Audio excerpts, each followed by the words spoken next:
This podcast is presented by Regions Bank. You're chasing your goals, and it's up to you how you want to get there. Let Regions Bank coach you with financial tips that fit your everyday grind. Visit regions.com/next-step to learn more. Regions, member FDIC.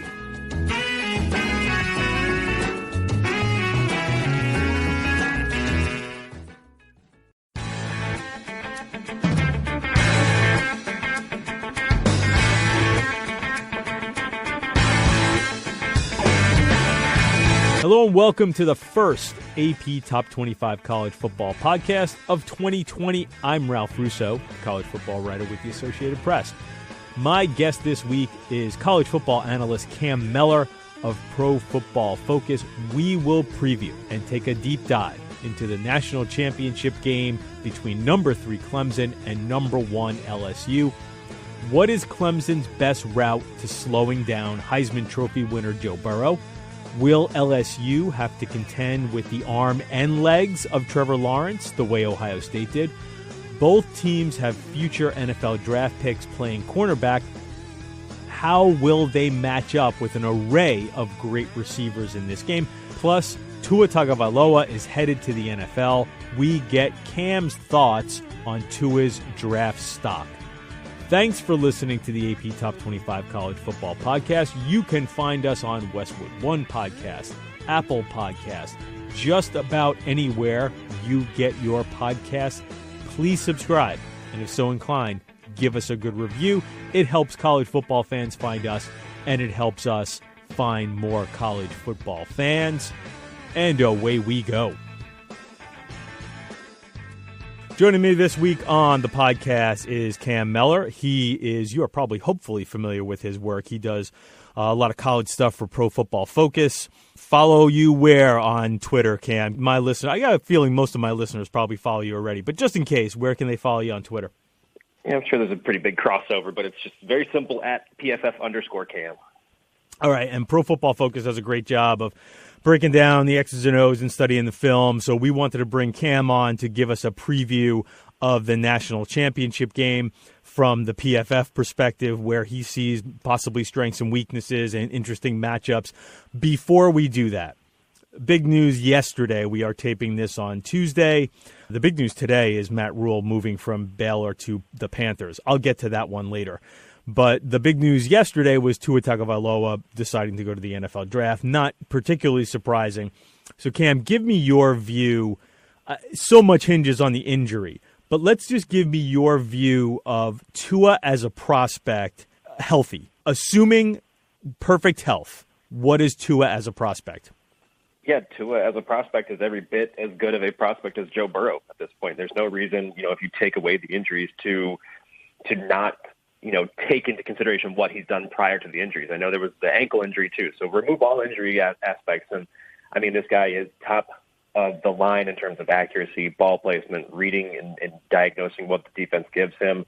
He's got that sneaky athletic ability, I think, as well, that probably will translate over as he adjusts to the NFL as well. So, I mean, if you look at just their accuracy numbers and just the passing grade that we have that spits out, every play of every player, every game, only Joe Burrow has a better 2-year sample size than Tua, and that's, heavily buoyed by this year, which, Burrow is setting records. So Tua has done it for 2 straight years, even further if you go back to the back half of the last season as well. So there's no doubt in my mind that healthy Tua is up there with some of the best quarterbacks we've seen in the past 5 years even. Okay, so let me the one nitpick I hear about Tua, and again, the way you guys grade is you grade on throws as opposed to results. I think that's probably a good way to determine it. So you don't just get a grade for a 75-yard pass. If you throw it 15 yards, guys make a great catch and runs the rest of the way. So one of the things I hear of nitpicks about Tua is the surrounding cast is so good, it makes it harder to judge him, because he is lifted up. Again, this is a real nit. I am with you on Tua, but I only bring this up because I do think back to guys like Matt Leinart and some of the quarterbacks we've seen who have gone in the first round who haven't panned out. Mark Sanchez comes to mind. A lot of those USC quarterbacks who had such amazing talent around them. So the one nitpick on Tua, aside from health, would be the amazing talent around him lifts him up. At the NFL level, you're not surrounded by clearly better talent than the other teams you're playing. What would be your response to that? Yeah, I think you hit the nail on the head, though, with the grading system. It grades on the throws, not the results. So a 75-yard touchdown pass that, I think the best example I have of it this year, or there's two of them, there's the Felipe Franks throw in the opening game when everybody was watching Miami versus Florida, that Kadarius Toney takes 78 yards, that only counts for 75 yards. We're not going to give – it's a negative 3-yard pass from Franks. We don't credit him for doing anything fabulous or spectacular. Toney gets the big grade. There was a lot of those, even when Mac Jones was in for Alabama as well, and he throws the 2-yard behind the pass screen pass to Waddle, and Waddle takes that 55 yards around the defense. So that's what happens. And so if you look at it and you look and see the fact that even with that great supporting cast and 4 NFL caliber receivers that he was throwing to, he was still making throws that only NFL quarterbacks should be able to make when the plays were called that way. There were moments and times that, yes, he threw a 4-yard slant to Smith or Ruggs or Judy, and they took it 60 yards. That's fine, but it's still for him to grade that high in the limited action he had this year. Even, nine games, but how often was he actually playing into the third and fourth quarter? So, a limited, smaller sample size, but he still grades that positively, which speaks to how well he not only graded positive when the plays called for it and made those throws when the plays called for it, but also he limited mistakes. So if the plays called for him to throw down the field, or even if it didn't, if he was just supposed to make the throw that everybody's supposed to make, he made those throws more often than he actually made any sort of mistake. And I think that's, one of the big things that translates over that our data scientists have proven and shown is the ability to avoid negatively graded plays. So these guys that don't have a high negatively graded play percentage, they do very well year 1, year 2 in the NFL, instead of those high variancy guys, which grade super positive, but also have a lot of chances to make negative plays. We're seeing that in Baker Mayfield this season. So I think Tua is just a safe bet at quarterback if he's healthy. So let me just give one more thing on quarterbacks, because you mentioned Baker Mayfield. Out of this group, obviously, Burrow is playing at a ridiculous level, almost a historically good level. When you say high variance or high risk thrower, is that a little bit more of what you see out of Justin Herbert, who I think everybody sort of looks at and thinks like that's probably the number 3 guy in this class? Yeah, I'd say there's a lot more variance in his game. And you look at the games that they lost, you can ultimately point to a number of things, but they all go back to him. He wasn't able to get them in the places they needed to be. He may not have had a bunch of playmakers that he was maybe used to, but he did definitely lose some of those games, some of those boneheaded decisions. Even Trevor Lawrence at the beginning of the season too, that was high variance. He was making throws that no one else can make, but he was also making throws that were directly in the linebackers' numbers. So those guys, Lawrence has kind of weaned that off as the season's gone on. But yeah, Herbert is definitely one of those higher variance guys. All right, so let's get to the national championship game, and I think it should be a really good one. Though I do worry that LSU is right now playing so well that maybe it won't be that good. Maybe LSU is just playing at such a high level that unless Clemson can go score for score and turn it into one of these, fabulous shootouts, that really nobody's capable of slowing down LSU enough to keep it a close game. So give me, first of all, your thoughts on how you see the best possible path to someone slowing down LSU with what they're doing now, and how maybe Venables and that Clemson defense can come up with a plan. What does Clemson do well that could possibly slow down the wagon that is LSU and Joe Burrow right now? Yeah, I think that no matter who we saw, Clemson or Ohio State, this was going to be the best defense that LSU has seen all year from top to bottom.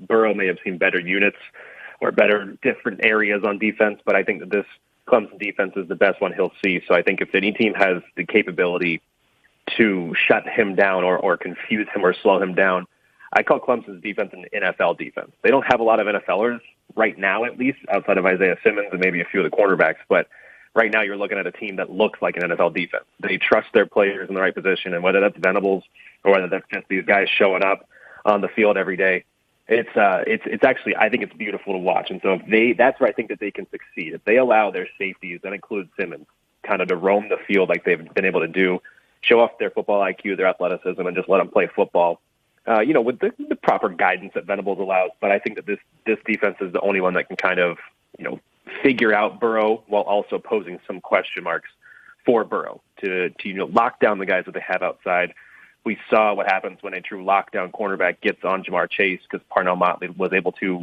kind of stymie him, although they didn't need right, because they have two others, Oklahoma. Right? Yeah. But yeah, so if they have the ability, if they can get on and cover Jefferson as well out of the slot, they have the cornerbacks and the manpower to lock onto those receivers. But I don't know, it's tough. I hope we see a shootout. We'll have to see the best Trevor Lawrence we've seen too, because no matter what happens, even if you do shut LSU down for a while, they're still going to score points. Let me stick with when LSU's offense is on the field. My impression of why, and I hadn't even gone back still, I looked at your grades, some of them for the Clemson-Ohio State game, but never went back and saw the full ones. So my impression from the Clemson-Ohio State game was you had 4 really good corners who actually all seemed to play pretty good games, but yet you still had passing offenses going up and down on the field. And I wonder if we might see that a little bit this week, where the Clemson corners are good, but what LSU does is flood so many receivers into the pattern that great. Your 2 cornerbacks are great. We just won't throw at them, and we'll get everybody else. So when you see those matchups of Clemson's corners, how can they maximize that matchup? And do you think that those 2 guys are good enough to sort of lock down at least 2 of those LSU guys? I think they are good enough to lock them down for maybe 3.5 quarters. I think there's still going to be moments and right. times. Nobody's been able to stop them. Even Auburn's talented secondary, and when their defensive front, they weren't able to. So I think that's where it really is going to come into play, to allow Simmons, Tanner Muse, and Kevon Wallace to just kind of roam around the field and be able to, like you said, they flood the zones. They flood the area with this, 3 amazing receivers, and then you throw in Moss as well. And then you have to, worry about Clyde out of the backfield too, if he's healthy and plays the full game too. So, there's really not going to be stopping them for 4 quarters. And so you have to have Trevor Lawrence put up some plays, but you also are going to have a takeaway, I think. You have to shut them down on one or 2 of these possessions, get maybe a couple pressures, but we've seen, I don't think that's going to be nearly as valuable because Burrow is the best under pressure passer this season. So pressure doesn't matter in this game, I think, as much as, allowing Simmons and Muse to kind of roam the back end freely and then hopefully get a pick or at least a few pass breakups that kind of stymie the offense. Clemson has a couple of guys on the defensive front who I think eventually could be really good players and possible first-round draft picks. So clearly it's not what they've had in the last few years. Of the guys up front for Clemson, who is the best and who is the one that is most likely to maybe find some ways to disrupt Burrow without necessarily Venables sending the house? Yeah, it's kind of crazy. I had such high hopes for Xavier Thomas this season. A lot of people did. Clemson fans. Yeah. I followed his whole progress from spring ball on, and I think he's probably as the kids say nowadays, the most yoked dude on the sidelines when he's on the field. He's massive, he's huge, but it just hasn't correlated. He had quite a season last year on limited snaps behind 4 NFL guys, so everything pointed up to, hey, Xavier Thomas is the next in line, but it's actually been Tyler Davis. Leads the team in pressures, and that's coming from the middle of the defensive line. Leads the team in sacks, but not just that, but also hurries and defensive stops on the defensive front. So, this Tyler Davis is the guy to watch up the middle, and I think maybe if they cue on him, that has been the biggest area of concern for LSU's offensive line, I think, too, is Cushenberry. So if you line him up heads up on Cushenberry at center, I think you see Davis with a big push. So if you're devising, though, it sounds like what you're saying is, you know what? Don't send a lot of people. Obviously, listen, you're going to get a mix and match, and that's, I think, one of Venables' great strength is that, and not just of Venables, but the players he has, is that they can do a lot of different things, and that will probably ultimately be where Clemson goes with this, is showing lots of different looks. But it sounds to me like you wouldn't necessarily be into the idea of sending a whole bunch of pressure. But though we saw Georgia try to flood zones and try to play a lot of coverage, and that didn't work either. But if you had to pick your poison here, more coverage, more pressure. Yeah, I'd go more coverage. We've seen Simmons, Muse, and Wallace rush the passer. It's just over 100 combined snaps, blitzing those guys around the field, and they've done it pretty well. It's not nearly. We saw exactly what happened. You mentioned when Georgia sends a lot of pressure. What does Burrow do? He stamps the Heisman with his probably 8th exclamation point with the back and forth in the pocket and the 60-yard dime downfield on the run to his right. So that's just what he's done all year long. That's what our grades have shown, is that it doesn't matter if you pressure him. He has a high passer rating under pressure that rivals the best from a quarterback in a clean pocket. So it doesn't really matter. And if any team does have the chops, the coverage chops, the ability to field 7 back defenders that can actually cover these guys for longer than 4 or 5 seconds, which will be pivotal it is Clemson. I mean, their depth, the way that they rotate these guys out. I mean, they have, I think it's 4 safeties that have played over 130 snaps in coverage this season, and they've done it all with positive and great grades. So they have the safeties, they have the corners, and they have the depth to be able to kind of lock them down. And I don't think that it should be necessary for them to rush the passer very much. So when you say the 4 safeties, Wallace, Muse, are you counting Isaiah Simmons in there as a safety? Yeah, I throw him in there. He lines up more. I mean, he's in the box as a strong safety. Technically, if you want to bucket the positions more often than not, which could be considered a linebacker as well, I would have given him the Horning Award this year for most versatile player in the country, not just the buckets, just because I think that it's unbelievable when you look at his and our data that shows where he lines up. I mean, he's an edge rusher and a three-point stance just as much as he's roaming the field as a free safety. So it's kind of remarkable to see how well he's played at all these positions too. Yeah, which leads me to believe that in some ways he might end up being. I mean, if there's one key guy, though, Wallace is from what I've been told and what I've seen is pretty versatile, and they use him in some different roles. So I'm thinking like if your goal is confusion, present a lot of different looks, get LSU sort of guessing a little bit or wondering where people are going to be, Simmons and Wallace I would imagine are the key guys there. Yeah, I mean, you hit it on the head, both of those guys. Simmons has blitzed 55 times and dropped back in coverage 350 times. Wallace has blitzed 50 times and dropped in coverage 300 times as well. So there's a very similar pattern of usage for them in terms of where they deploy them, and I think that's a credit to Venables is, pitting these guys to their strengths on, not even just in a game. It seems like every play he pits them to a strength. So who are you picking on then? Because obviously if you're Joe Brady and Steve Emsinger, you're looking at these DBs and thinking, well, first of all, maybe we don't need to pick on anybody because our guys are good enough that eventually we'll win some of these matchups between good on good. But if you're looking at the landscape back there in Clemson secondary, who are you sort of circling and going, yeah, I think we might be able to do some work on this guy? It's interesting. I think that probably one of the bigger battles is, as good as Wallace can be or Simmons can be, they really deploy them as a slot defender or as a slot corner even. They line them up. And I think if you're going to look at an advantage, it's when either one of those, they line up or Nolan Turner lines up in the slot to cover Justin Jefferson. As good as everybody's been this year, it seems like you can't stop Jefferson. His move to the inside as a slot receiver has been and probably paid dividends for him handsomely. The next level too. So I think that's what you do. You work on, and they did it so well against Oklahoma too, in terms of obviously 4 touchdowns for Jefferson. All of them were in the slot. So if you're going to pick on somebody, if you're going to find some openings, that's likely where it is because they have not done, if that's the one weakness, it's slot coverage for the Clemson Tigers. We haven't talked much about the running game, and I obviously Edwards-Helaire has had a great season. This is a passing team. Let's not get anything mistaken here. This LSU team is a passing team, is a pass-first, very aggressive team. But, they do provide some balance here. How does LSU prefer to run the ball? When you watch them and you grade them out, what is their MO? What are they trying to do when they run the ball? I think it's a grind you out, but also maybe just let you know that we're not a one-dimensional team. I don't think that they put. I mean, I could be very wrong here, but it seems like they've grasped the analytical concept that we, our data scientists, have proven that running the ball doesn't matter, so to speak. It does in some stretch of the imagination. If you have a guy like Etienne who can average 8 yards a carry, but I mean, Clyde is still averaging 6.5 yards per attempt this year. So I think it seems like it's pretty outside zone heavy. They allow them to get the talented. I mean, those offensive linemen are huge.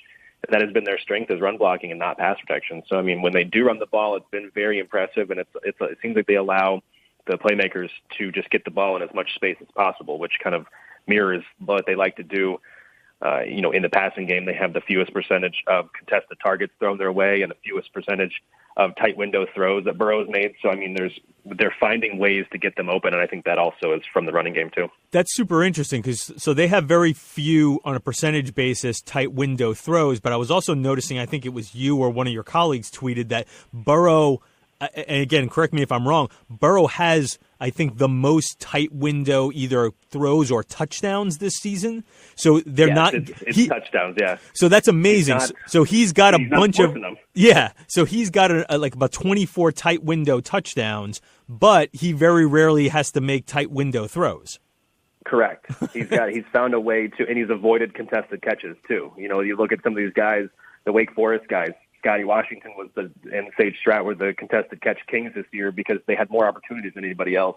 You look at everybody, Chase, Jefferson, you can't even filter them into the top 100 in terms of contested catch opportunities. So when they do get the opportunities, they're making them because Burrow is either throwing them away from coverage or it's just a window that he knows and he has trusted his arm that he can make. I mean, there's the one against Oklahoma that is over the shoulder and it's perfectly, there's maybe 2 or 3 inches of separation that's a pick and not incompletion or it's a catch, and he hits it right on the money. So when he does do it, it's the highest percentage, I think, of complete passes and tight window throws. It's just a very, if he's not on the top 100, he's definitely, right there at 100 or something along those lines, if memory serves, in terms of limiting those as well. So he's taking great care of the ball, but they're also finding ways to get these guys open. And again, this is what leads you to think that this team can't really be stopped, because if you're working in those 2 areas so efficiently, you're not forcing the throws, but the ones you are making are generally being completed.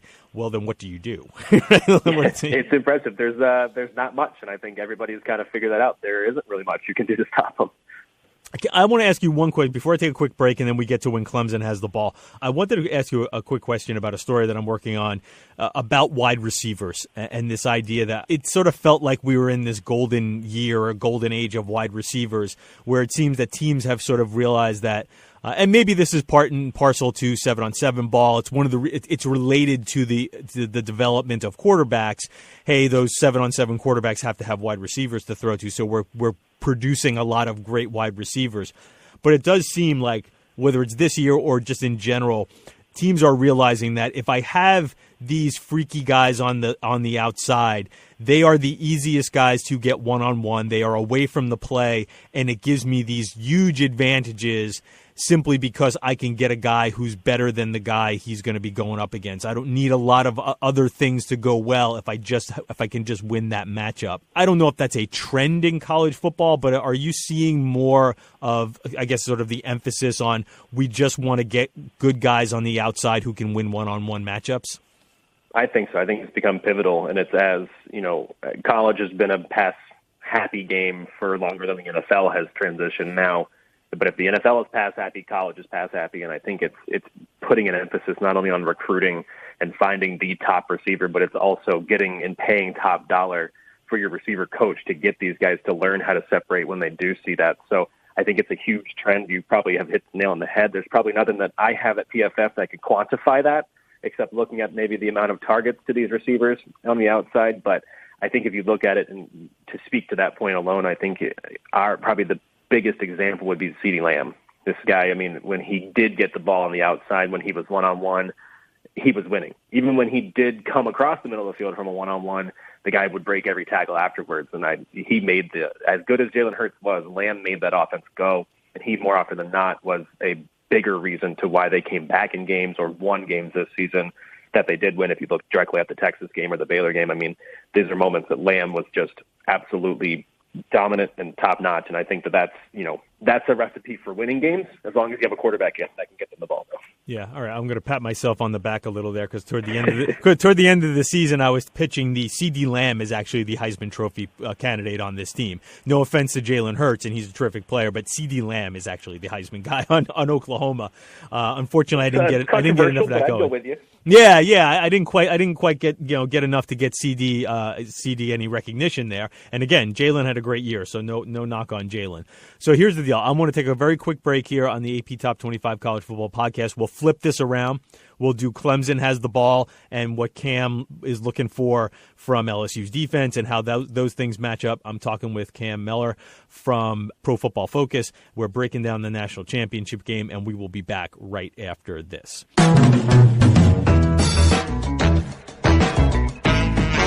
This podcast is presented by Regions Bank. You're chasing your goals, and it's up to you how you want to get there.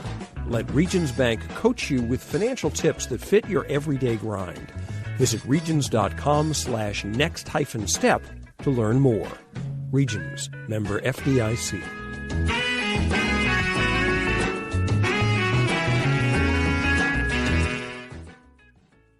And we're back on the AP Top 25 College Football Podcast. I'm talking with Cam Mellor from Pro Football Focus. We have broken down LSU against Clemson. LSU has the ball. Now we are doing Clemson has the ball. and how does LSU stop Trevor Lawrence and company? So let's start with Trevor. Clearly got off to a little bit of a rocky start this year. That seems to be long since past. The numbers seem to suggest that he has been playing at a level Burrow-esque, Burrow-ish, at least down the last 6 months, six weeks of the season. What are you seeing out of Trevor and his progression this year? Yeah, you remove the first 7 weeks of action, which it sounds so weird to do when you look at a grade for a full season.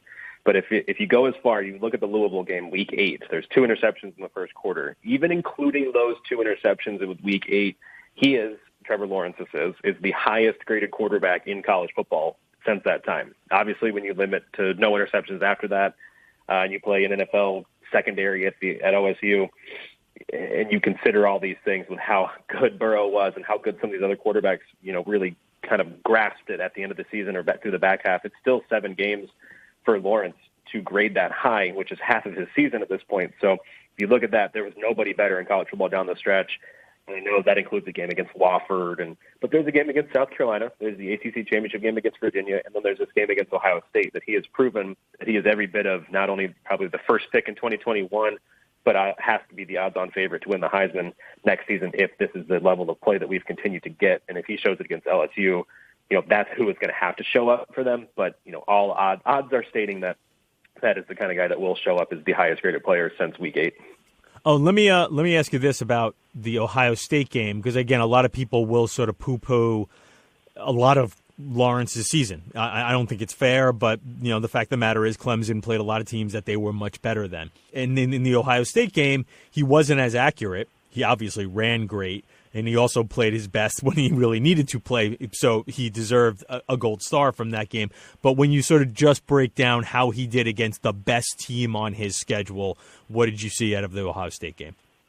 I see a resilient guy who isn't going to quit on his team and isn't going to quit to get the result that they want. And I've mentioned it earlier as well, a kind of an unquantifiable thing is heart. And that's, what he has for a young kid who has literally been surrounded by a media circus since he was probably 14 years old in high school. The resiliency that he's shown throughout his career, and even just this season in that game as a microcosm of his resiliency. I think Lawrence is every bit of a franchise player in college, but a franchise player at the next level. And for him to show up and do what he did against OSU, I mean, let's face it, Justin Fields had a probably better season overall, but he was also stymied in that game by the best defense he's played all year long. Mm-hmm.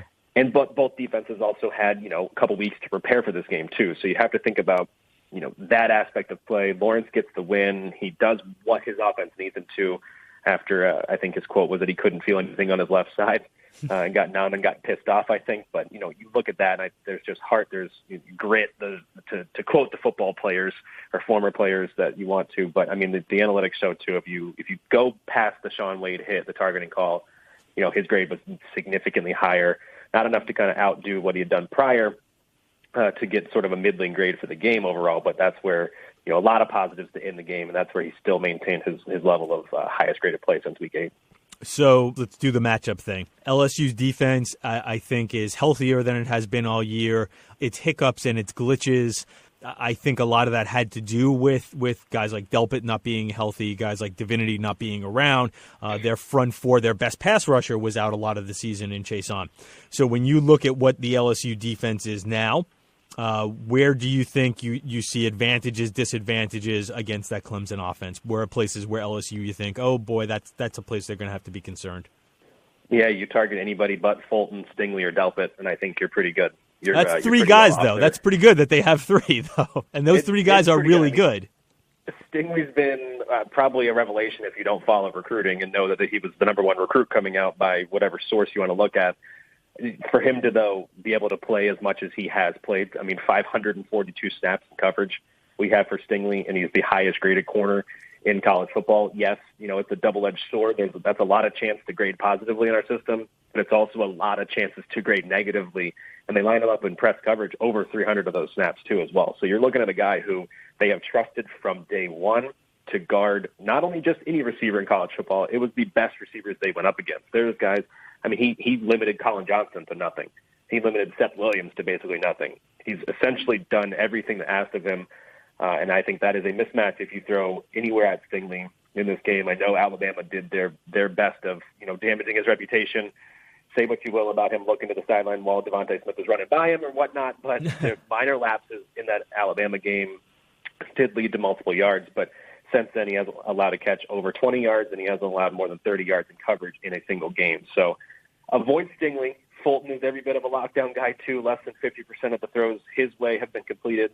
And Delpit, if healthy, is great in coverage. But if you can get Delpit in space, odds are he will miss a tackle or two in that game. But, avoiding those three, I think, is the biggest win for Clemson. If they can find, one of their big three open, whether it's Etienne out of the backfield or get, a favorable matchup on the inside, I think that's where you look. So one of the things I think we noticed, Clemson's offensive line is probably the best offensive line it's had since, I've had a couple people tell me this, coaches, Cole Kubelik from SEC Network, and I think this bears out too when I watch him. Clemson has probably the best offensive line it has had in this run of Dabo dynasty, right?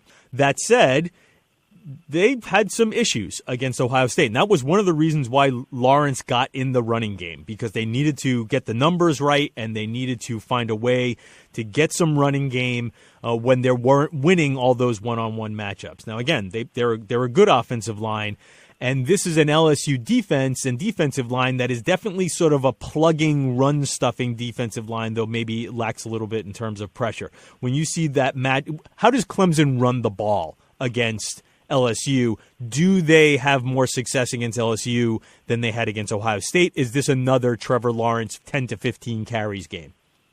I think we see Etienne do what he did all year long in this one, no matter which way they give him the ball, through the air, but also on the ground. I mean, let those guys kind of do it. I think their best bet is to run around tackle, around any sort of run, whatever scheme you want to run outside the tackles is your best bet. Get Etienne in space, because we saw him set our PFF record for most missed tackles forced on a per carry basis. So 45% of his carries, he broke a tackle on. The previous record was 33%, and that was by David Montgomery, who's now in the NFL, obviously. But to shatter the record by over 12%, it just speaks volumes. He was the only guy. There was, I think, if my math and memory is correct, there was only 4 guys that broke 80 or more tackles on the ground this season, and 3 of them needed at least 250, whereas Etienne did it on 180 carries. So you're talking an amazing amount of missed tackles forced. He'll make you miss in a phone booth, I think is the expression that goes. Mm-hmm. So if you can get Etienne anywhere in space, I think the LSU defense has had an issue with missed tackles. That is from everybody from, you mentioned Chazon as well, to Delpit, who has 20 missed tackles on the season. So we've seen moments in time. I think the Alabama game was a good testament to it, where Najee Harris kind of was able to do his thing on the ground, but also through the air and making guys miss. So I think that's kind of the game we see from Etienne. It's just finding the ball, or finding him in space to give him the ball there. We make a lot about how great the LSU receivers are. Well, the Clemson receivers are pretty good too. T. Higgins is probably a first-round draft pick, and Justin Ross is on a similar path. They are similar body types. Amari Rodgers is a different type of body type, but a pretty interesting receiver. We saw Etienne get involved in the passing game. Clemson doesn't quite have the Thaddeus Moss tight end guy, and they do have some other kids who can play. But when you look at those Clemson receivers, I would say which one stands out, but how do they stand out, I guess is the best way. How do they use them to maximize those great talents? I think it's almost not fair to have a guy the size of T. Higgins to have the catch radius, but also to have the hands and body control that he has. And I mentioned as well, if you look, I did some filtering a few weeks back, or it was just after the OSU game now. And it was, if you look at the same stretch from when Trevor Lawrence was the highest graded quarterback, so it's week 8, including the Louisville game, if you look at that, the highest graded receiver in college football is Higgins. And so Higgins playing a huge beneficial role to Lawrence's kind of growth and rise back to the top, but also Higgins is doing his part to help his quarterback get there. I think probably the difference maker, if he can, get the ball enough his way and get the ball with a favorable matchup, is Ross. Ross is the highest graded receiver in all of college football a season ago.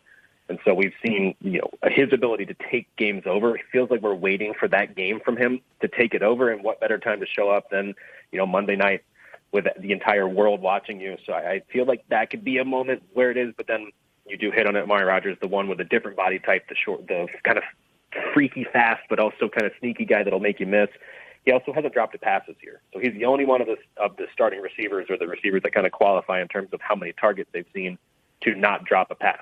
So all 28 passes have been catchable, or all 28 of his receptions have been catchable, and he has not dropped a single one. Everybody else on the field will have fielded at least 2 drops going forward, and that includes, the Blitnikoff Award winner and Jamar Chase. That's interesting. The thing you said about Ross is also, I'm sort of glad the numbers support that, because, again, it's not like he's had a bad year, but I think there is a sense of, wow, like, there's more here. There's more. Like, I think there's more coming from this kid. We haven't seen him dominate like he did last year. Again, this would certainly be a nice time to do it. So I feel like we've broken down everything from every standpoint. Is there anything on Clemson's offense? Well, I guess let me get back to the Lawrence thing again and ask you a little more directly, because you definitely talked about how getting to the outside is the way to go here. Would you be surprised if Lawrence ran as much this game, or do you expect Lawrence a lot of Lawrence in the run game? I'd expect to go in with a game plan that does not have him in the run game. I don't want my face of my program to be in harm's way as much as I think he had to be against Ohio State. So I think if he's perfectly fine and healthy, a clean bill of health, I think that if I'm calling it and I'm doing it, I'm saying please don't have to run the ball as much. But I think it only speaks to how much or how great of an athlete he is that if it does have to call for it, if the game plan has to adjust on the fly for him to be able to do such a thing, I think only probably helps Dabo sleep at night, but also helps himself sleep at night. So I would say going in, you don't have that game plan, but I think, in your back pocket, knowing that he has all the ability probably helps them. We talked a lot about Venables, and obviously he's one of the best defensive coordinators in the country over at Clemson. He's been the rock of that program and a big reason why they've won all those titles. Well, Dave Aranda is generally regarded as a pretty good defensive coordinator too. Now, again, they've had a little ups and downs this year, but he is generally considered one of the better defensive coordinators. Do you expect something along the lines of the same thing of like lots of different looks at him? And when you watch them play defense, what are they generally trying to get accomplished? Are they a team that likes to sort of do a lot of the same, or a lot of different? I think there's a lot of moving around in the front 4 and maybe the front 7 if you want to throw the linebackers in the front there. I think the constant we will see is the trust in Fulton and Stingley on the outside, and that's to press both. When they get Jamar Chase outside and Marshall outside, I think that's what we'll see. We'll see them press those guys. I think if you do see any sort of adjustment, maybe it's to move one of those talented guys inside to see if they need to cover if they need to cover on the inside, if Ross moves inside or if Rodgers is kind of eating them up, or if ETN on the backside. I think that's what you see, maybe move Delpit up into the slot essentially or something along those lines.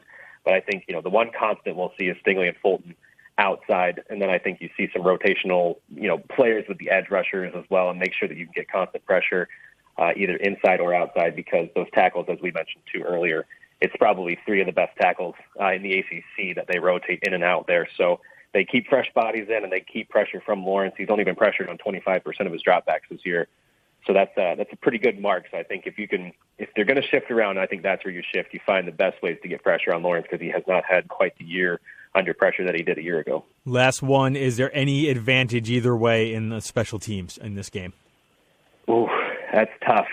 I don't think we haven't really seen enough of them special teams wise in terms of that. It's difficult to say. I think if you do keep Stingley back at a punt returner, I think he's every bit of an athlete to do so. But I think whoever Clemson fields back there too would be different. So I'd have no way of saying yes or no, because it's such an easy thing to break one way or the other. Sure. And then I have to make you make a pick here, Cam. Clemson by 4. Really? I'm a little surprised. So give me a little background on that. Why? It's tough. All of our numbers have pointed to Clemson being the best team all season long. We've never wavered in that on our side of things over at PFF. So I'm gonna side with I'm gonna toe the company line, but I'm also gonna give it. It's based in fact and it's based in analytics. It states that if any team can kind of stymie the LSU offense, it's Clemson, because of how much they rotate those safeties, they rotate their defense around, and they just have struggled. Or quarterbacks have struggled to figure them out all season long. The only one that did was Sam Howell, who sets all sorts of records. And other than that, I mean, if you look at it, Justin Fields had 5 turnover-worthy passes. So our highest negative-graded plays had 5 going into the game, through 3 against Clemson alone. So if you're looking at a guy who played against really tough defenses in terms of his Big Ten slate and limited turnover-worthy plays, playing against Clemson was a different animal for him, and it showed down the stretch as well. So I think if anybody has the chance to do it, it's that Clemson defense, and I look for Lawrence to kind of cement his place for the 2020 season. Awesome stuff. Cam Mellor is a college football analyst for Pro Football Focus. You absolutely should be following him. You absolutely should be following their work if you are into football at any level, especially on the college side. Great breakdown of the national championship game, Cam. Thank you so much for doing it. As always, man, I appreciate the opportunity to come on, and thanks for having me. And now 3 and out. First down. Just before we started recording this podcast, it was reported that Baylor coach Matt Rule was heading to the Carolina Panthers, and Joe Judge, the special teams coordinator for the New England Patriots, was going to take the New York Giants head coaching job. Judge is important to college football fans because he was the leading candidate to become head coach at his alma mater, Mississippi State. So first, where does Baylor go?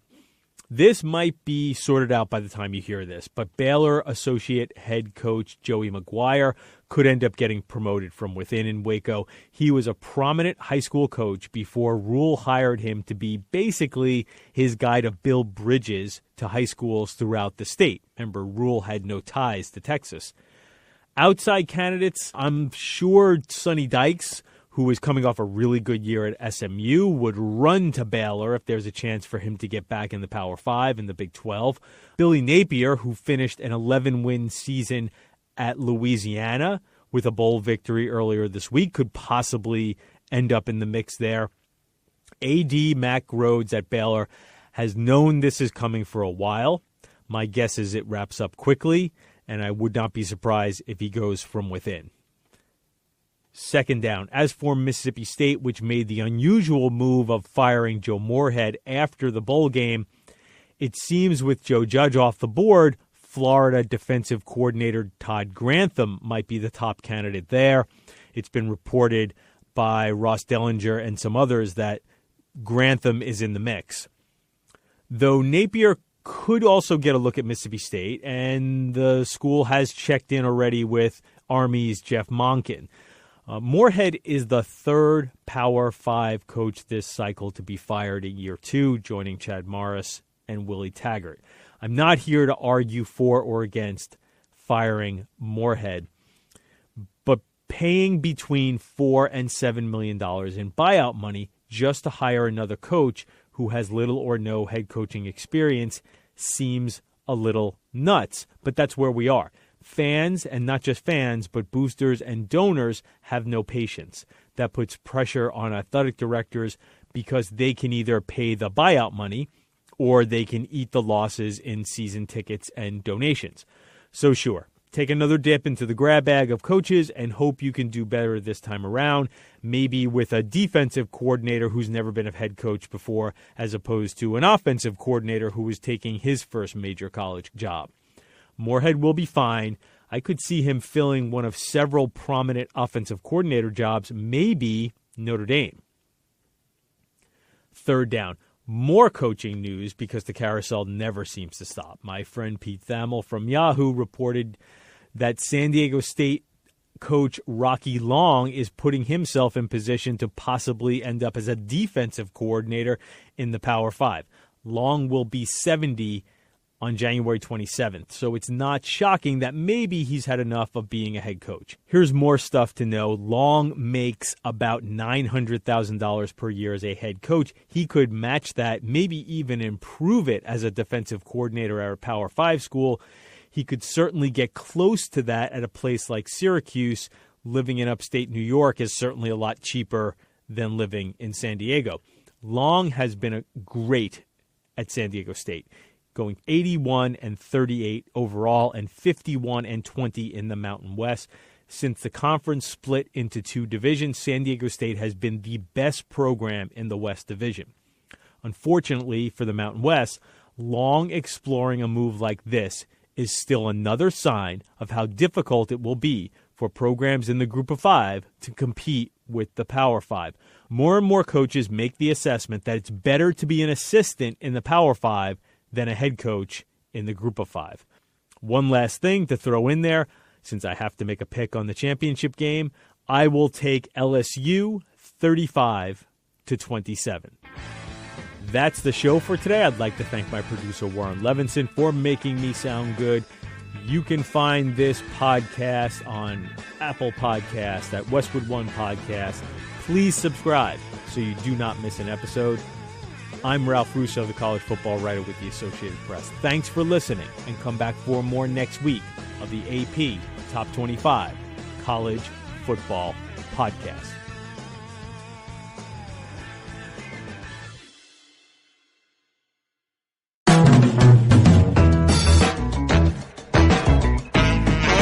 This podcast is presented by Regions Bank.